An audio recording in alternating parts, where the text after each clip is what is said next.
2-7-2, you heard it right. A system where you see the center backs as midfielders and full backs as center backs, while the keeper as first attacker and the striker as first defender. So what exactly is going on? Well, this is the insane tactics of Thiago Motta. Once laughed by his crazy tactics, he's now playing one of the most entertaining football in Italy.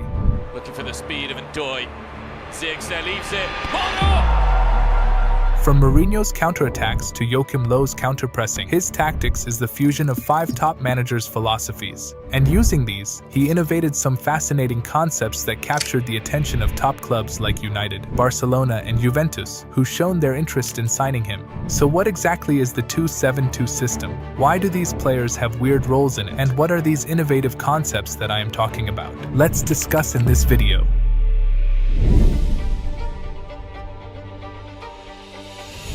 Born in Sao Paulo, Brazil, Thiago had a beautiful playing career as a holding midfielder, where he played for various top clubs around Europe, which helped him to gain exposed to different styles of play. This influenced his coaching career and tactics, where he took inspiration to build up like Johan Cruyff, attack like Gasperini's Atalanta, counter-attack like Mourinho's Inter, and counter-press like Joachim Löw's Germany.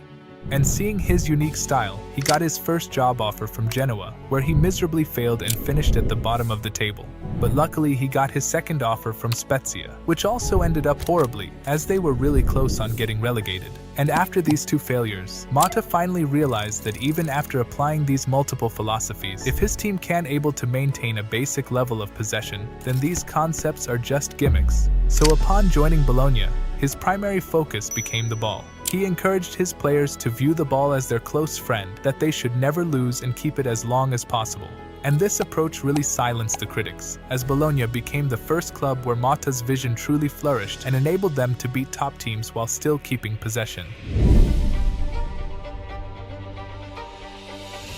Also, Motta's tactics gained significant attention even before his tenure at Bologna, particularly after an interview where he described his preference to play in a 2-7-2 system, where his keeper is one of the 7 players in the middle of the pitch. So based on his statement, this is the only structure that you could think of, but it's definitely not how they played.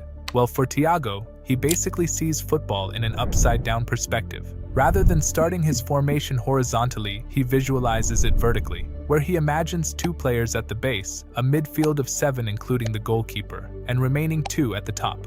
And if you turn this around, it resembles a familiar 4-3-3 structure. But this 4-3-3 is really different than normal ones, as Motta prefers to overload more players in the central zone. So just like roaming midfielders, he gave both his striker and center backs roaming roles, where the striker acted as an extra midfielder who drops time to time. And unlike Man City, where one center-back advances further, Motta allows both his defenders to push forward alternatively or simultaneously. And if both of them advances, then weirdly his full-backs tucks inside to take their roles, and the keeper acts as a central defender.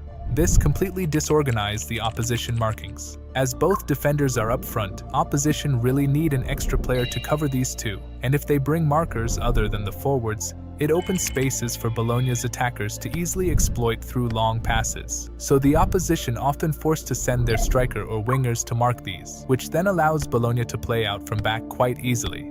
But if the opposition takes a risk and play with a 3-5-2, then it would create a 5-man shield in front of the back 3. So to counter this, they employ a pass and push strategy, in which when the ball is with the center back, he quickly passes to his companion and drift forward, taking the marker with him. This creates a new passing lane at the back, where the keeper takes his position, which also creates a numerical superiority of 6 against 5 with the pivot dropping back. So even if the opposition's presses the back line, the advancing center-back becomes free as a passing option, which indirectly puts the opposition in dilemma and eventually helps them to progress the ball with ease. And unlike normal teams who employs vertical counter-attacks from back to front, Motta uses his 2-7-2 shape to execute counter-attacks horizontally. For instance, they tend to shift on one side of the flanks where the ball is, and drag the opposition toward that side as well, while a player on the opposite flank stays wide, just like a forward stays higher. So as soon as they win the ball back, with no fear of offsides, they can play a quick diagonal pass towards him. This maneuver makes him a free man with ample amount of space to cut inside and create a scoring opportunity. Ndoye. Zirkzee, that's a lovely pass. And talking about Freeman, Mota assigned his striker Xerxes a free-flowing role that is more dynamic than a false 9. Xerxes' movements are not limited to vertical runs, as he also moves into spaces where you can't expect a striker to be present. And due to this, he becomes a +1 advantage during build-ups. For instance, Bologna often positions themselves into a 3-2-4-1 formation during their second phase of the build-up. This helps them to create a box structure not only in the center, but also on the left and the right sides. And this allows them to outnumber their opponents with at least one player being freely available on every pass. However, if the opposition are strong and can afford to play with a back 3, then they would easily cover all the boxes with one marker. And this is where Thiago Motta's roaming striker comes into play. Due to his unpredictable movement, he can roam into these boxes and can be an additional passing option, creating a numerical superiority. This helps Bologna to maintain their ability to find open players and progress the ball into final third.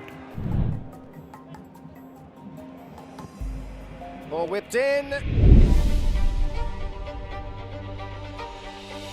When they finally get into attacking half, Motta follows a similar philosophy of Mourinho, which was to invite the opposition into their own half and launch a quick counterattack into the available space. But one problem of Mourinho's style is that as soon as they counter, apart from the forwards and number 10s, there's hardly no one that can advance quickly, which puts immense pressure on the forwards with more markers around them. So rather than completely following this concept, Motta added his own touch onto it. With both center-backs advancing forward, Motta allows his midfielders to adopt more aggressive positions, where the center mids joins the front 3 by occupying the half spaces, while the number 6 becomes number 8. So even while inviting the opposition, they at least have 5 players almost ready to hit them on the break. This establishes numerical superiority during counterattacks. Calafiori goes looking for Solini. And the greatest thing about this is that it indirectly helps them to counter-press with more numbers, which is quite uncommon for a counter-attacking teams, as they already have 5 players along with the pivot in advanced positions, while one of the center-back drops deeper to form a back 3, and these 3 fully covers the opposition's forwards, with the advanced center-back acting as a barrier against any long balls aimed at them. This helps the rest of the players to fully press the opposition and regain the ball, without worrying about the backline setup.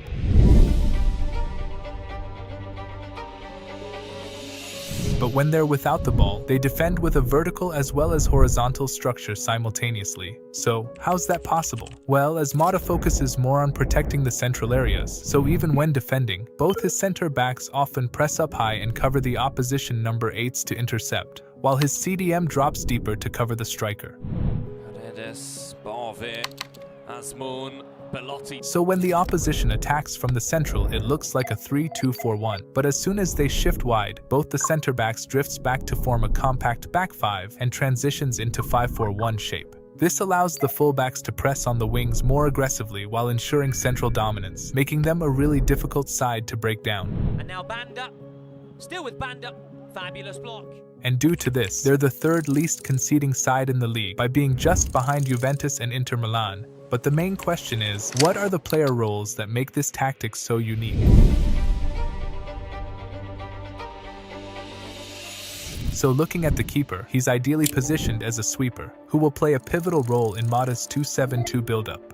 And the fullbacks are given the defensive role. Their main job is to stay narrow and take the positions of the center backs when they advance, while both the center back are libero, who dynamically move up and down the field in order to confuse the markers and allow midfielders to adopt more advanced positions. And due to this, all 3 of them are playmakers, in which the right center mid Luis Ferguson is given a more roaming role. Unlike a box-to-box mid who moves up and down, Luis moves horizontally, where he drops wide into full-back's position when they tuck inside, or takes the winger position when they invert.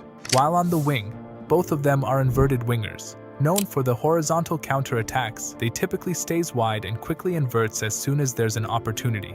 And speaking about the striker, Xerxes is more than a deep-lying forward, as he roams freely across any parts of the pitch to act as an extra man and helps his teammates to progress the ball forward. And when you observe his team mentality, Motta has a strong emphasis on keeping the ball, so his strategy revolves around controlling the game through possession. Also, he plays with a high width in order to maintain his vertical 2-7-2 system intact, and take advantage of his one-side overload as well. While at defense, Mota prefers a high line and close down his opposition in order to apply Joachim Löw's counter-pressing strategy.